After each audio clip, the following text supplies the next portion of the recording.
Hello student, welcome to my channel @Ronu sir. Like share और subscribe. फिर आज हम 10th क्लास के पैटर्न पर वीवीआई ऑब्जेक्टिव क्वेश्चन आंसर। आप लोग को पता है ना जी, बार बार हम ये वीडियो बोलते हैं कि 1 नंबर 2 नंबर नहीं 50 नंबर का ऑब्जेक्टिव क्वेश्चन होता है। हम वैसा अगर हम वीडियो का अंत तक बने रहिएगा ना तो आप लोग 49 नंबर लाने का हम दावा नहीं करेंगे, 50 में 50 लाने का हम दावा करेंगे।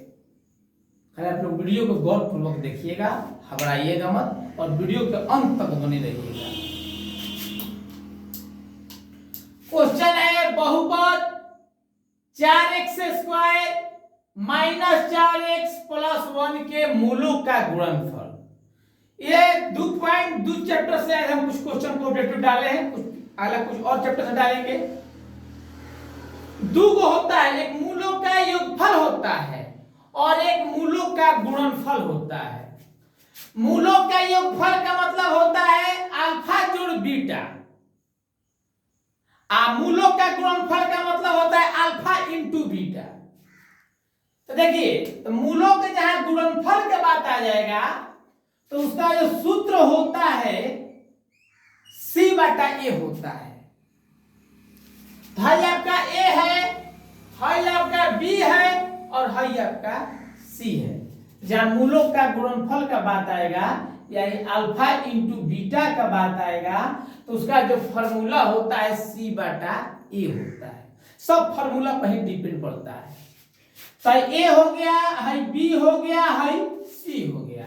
तो C की जगह क्या हो गया 1 हो गया और A की जगह क्या हो गया 4 हो गया। तो मूलों का गुणनफल क्या हो गया 1/4। कहीं दिखाई दे रहा है? हाँ सर, बी में। तो यानी आपका जो बी ऑप्शन है क्या हो जाएगा, राइट ऑप्शन हो जाएगा। कोई दिक्कत? उसी तरह फिर द्विघात समीकरण x² + 2x - 3d = 0 मूलों का योगफल। तो योगफल का मतलब होता है अल्फा जोड़ बीटा, यानी इसका सूत्र जो होता है -b/a होता है। गुणनफल का C/A और योगफल का -b/a। तब देखिए, हाई A है, हाई B है, हाई C है। तो B की जगह तो 2 हो गया और यहाँ कुछ नहीं तो 1 है, तो बटा का हो गया 1। 1 में 2 से भागा दीजिएगा तो क्या हो गया 2 हो गया। बहुत सारे लोग बच्चे तो बी ऑप्शन पर टिक मार देंगे, लेकिन नहीं बाबू, वीडियो को बहुत ध्यान पूर्वक देखना है।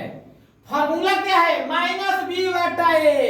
ये जो माइनस है यहाँ पर ऐड हो जाएगा, यानी आपका जो ए ऑप्शन होगा राइट ऑप्शन हो जाएगा। तो मूलों का ये फल क्या हो जाएगा -2 हो जाएगा। नेक्स्ट क्वेश्चन क्या कह रहा है,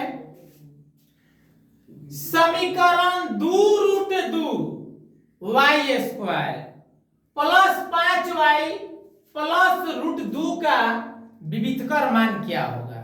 इसको हम लोग विवेचक के भी नाम से जानते हैं। विविधकर कहिए या विवेचक कहिए, दोनों का फॉर्मूला वही लगेगा। तो इसके लिए क्या होता है कि विवेचक का हम लोग d बराबर डिनोट करते हैं, सूत्र होता है b² - 4ac।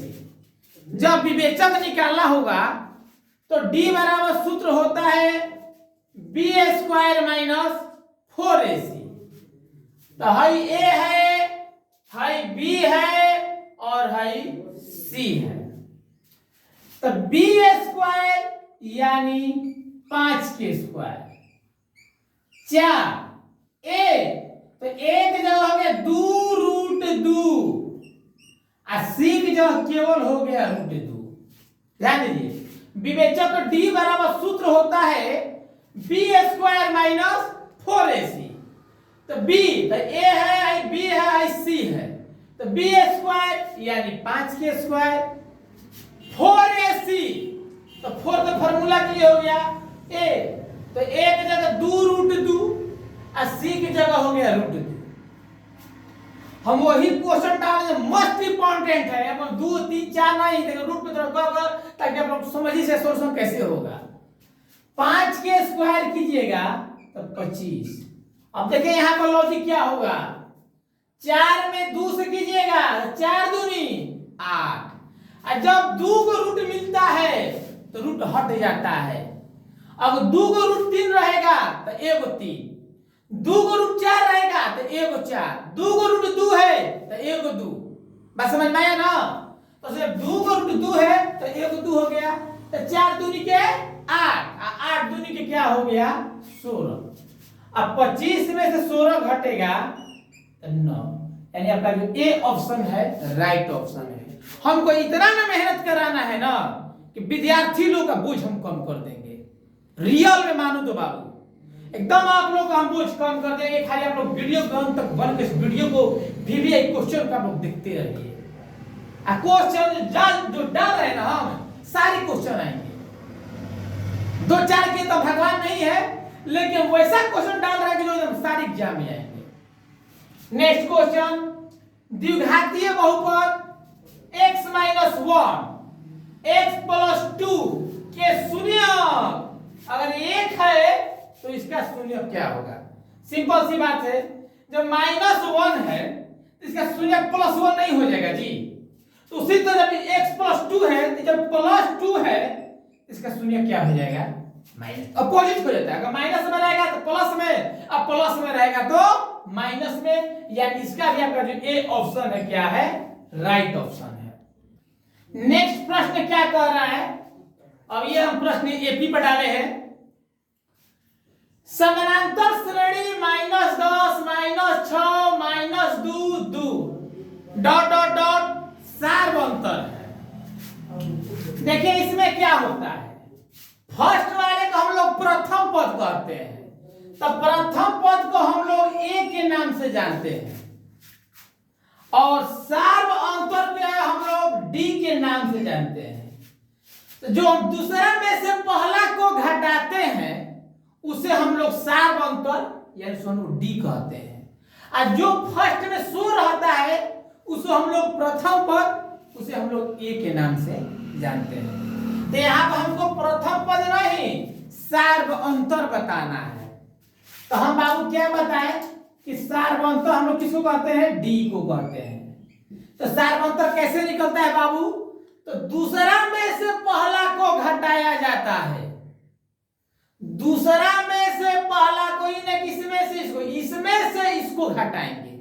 देखिए -6 घटाया जाता है तो घटाया जाता है, यानी फॉर्मूला वाला माइनस, क्या हो गया पद वाला माइनस, ये माइनस और ये माइनस क्या हो गया प्लस हो गया, और 10 में से 6 गया तो क्या हो गया 4 हो गया, यानी आपका जो बी ऑप्शन है राइट ऑप्शन है।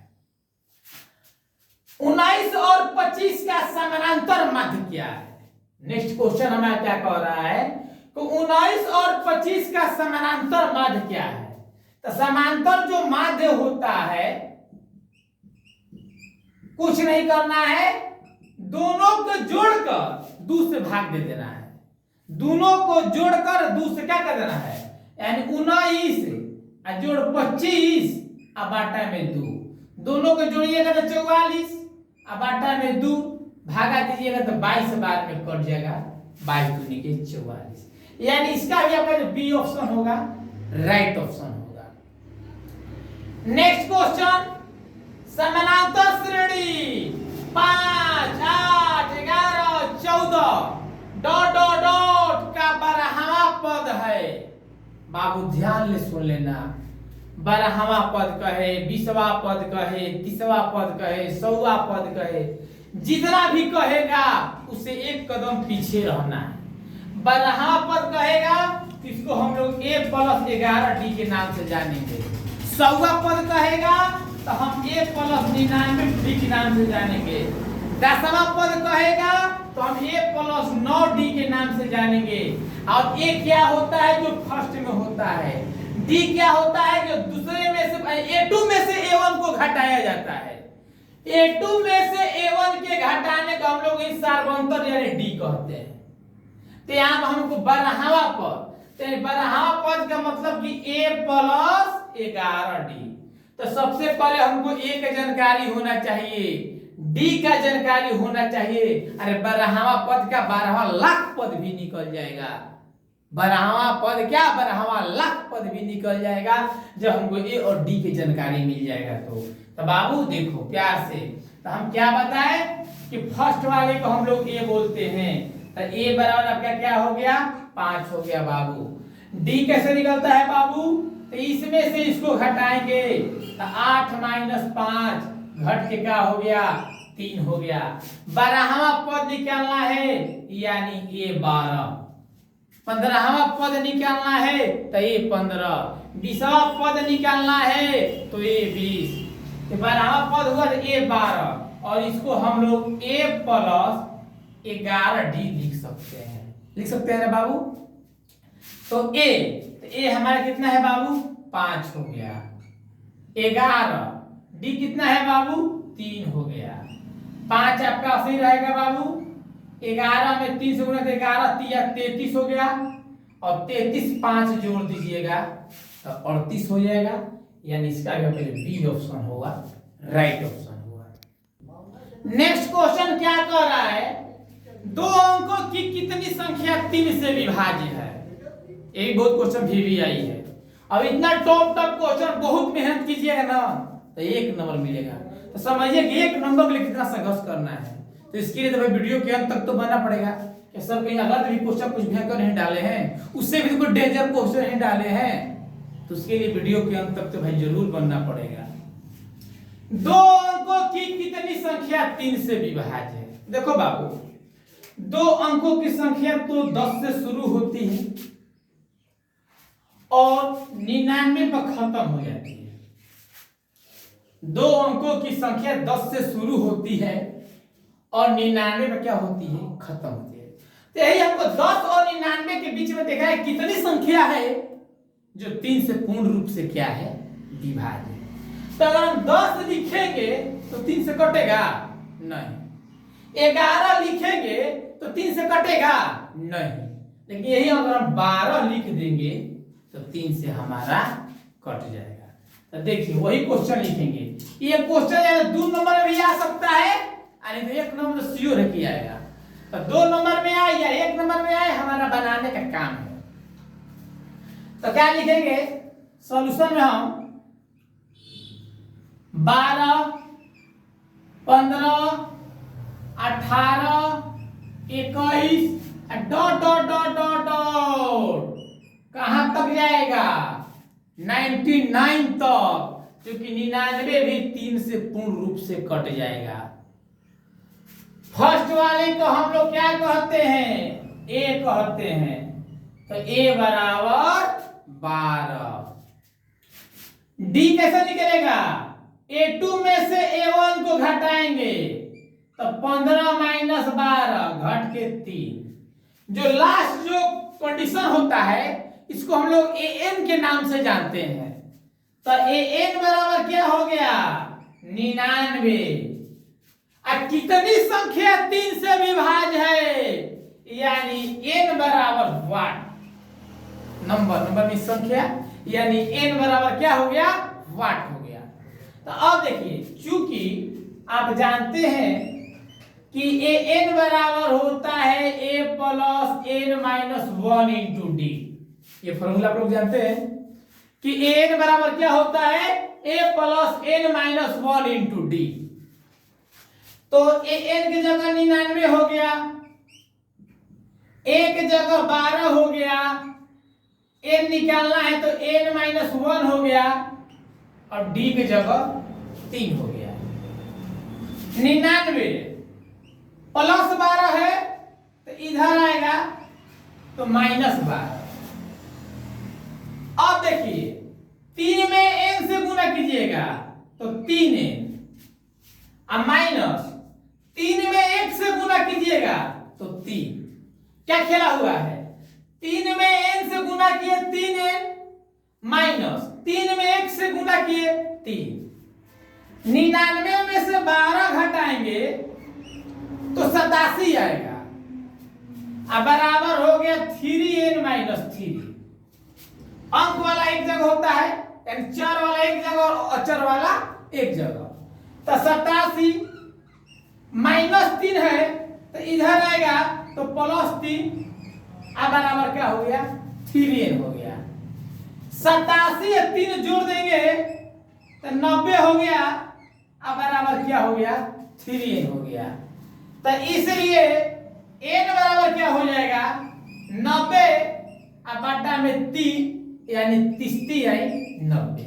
यानी जो 2 अंक की जो संख्या है, कितनी संख्या 3 से विभाज्य होगी तो 30 को ऐसी जो संख्या है जो 3 से पूर्ण रूप से क्या होगी विभाज्य होगी। यानी आपका जो सी ऑप्शन है राइट ऑप्शन है। एक नंबर के लिए कितना लोगों को संघर्ष करना पड़ गया। नेक्स्ट क्वेश्चन कह रहा है किसी एपी का दूसरा पद और पहला पद का अंतर ... कहलाता है। ए में है अनुपात, बी में है समानुपात, सी में है गुणांक और डी में है सारवंतर। इस वीडियो में बार बार जिक्र करते हैं कि दूसरा पद में से जो पहला पद को घटाया जाता है उसे हम लोग सारवंतर कहते हैं। यानी डी ऑप्शन राइट ऑप्शन है। उम्मीद करते हैं कि आज का ऑब्जेक्टिव का क्वेश्चन आंसर सारे स्टूडेंट को ये वीडियो अच्छा लगा होगा और इससे भी डेंजर ऑब्जेक्टिव क्वेश्चन आप लोग को देखने की चेष्टा है, अनुभव है। इस वीडियो को लाइक कीजिए, शेयर कीजिए, सब्सक्राइब कीजिए और बेल आइकन घंटी को दबाना ना भूलें। और my YouTube channel name @Ronu sir. धन्यवाद।